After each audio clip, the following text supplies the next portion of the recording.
Ei, galera! Tudo bem com vocês? Hoje eu tô super animada para contar uma história que vai deixar vocês de queixo caído. Lembram como a gente falou da Ana de Cleves e como ela deu a volta por cima depois daquele casamento arranjado? Pois é, agora a gente vai falar da quinta rainha de Henrique VIII, a Catarina Howard. Essa mulher trouxe uma energia jovem para a corte que ninguém estava esperando. Mas preparem-se porque essa história tem mais reviravoltas que novela mexicana. E se eu contar para vocês que por trás dessa ascensão meteórica tinha um monte de desafios pessoais e umas tretas na corte que deixaram o rei de cabelo em pé? Pois é, meus amigos. Hoje a gente vai desenterrar uns fatos super interessantes sobre essa rainha jovem. Sabe o que é mais louco? Essas coisas vão fazer a gente pensar um monte sobre como a gente lida com juventude, lealdade e resiliência nos dias de hoje. Tudo baseado em relatos históricos reais, tipo as biografias da Alison Weir e documentos da época dos Tudor. Bora mergulhar nesses mistérios agora? Preparem-se para uma jornada cheia de surpresas, inspiração e umas reflexões que vão deixar vocês pensando o dia todo. Bora para essa história fascinante, galera! A Catarina Howard nasceu em 1523, provavelmente em Lambeth, Londres. Ela era filha do Lord Edmund Howard e da Joyce Culpeper. Imagina só! Ela cresceu numa família nobre, mas que estava meio dura de grana. O mais louco é que ela tinha conexões com a realeza através da prima dela, a Ana Bolena. Dá para acreditar? A casa da Catarina era cheia de irmãos e ela recebeu uma educação básica. Aprendeu a ler, tocar música e dançar.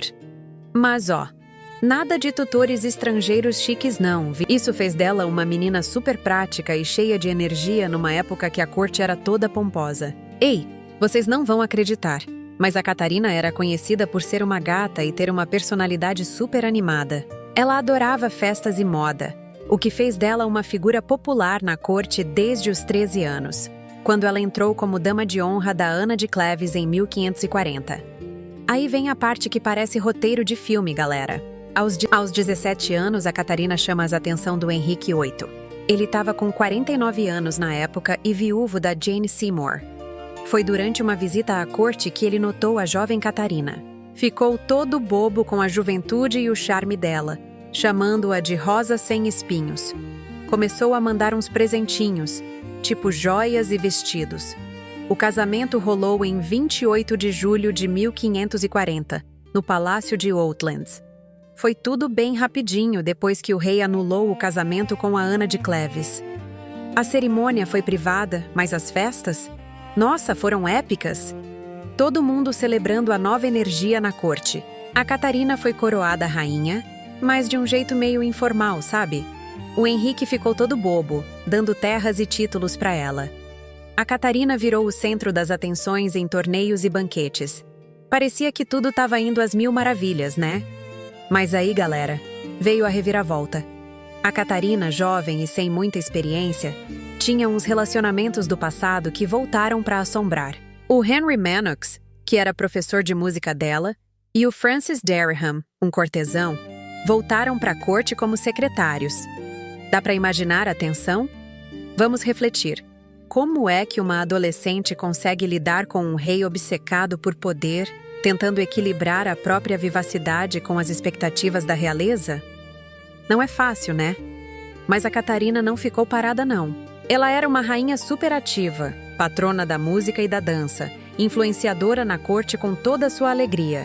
Ela até tentou fazer uma reconciliação entre o Henrique e as filhas dele. Olha só que atitude!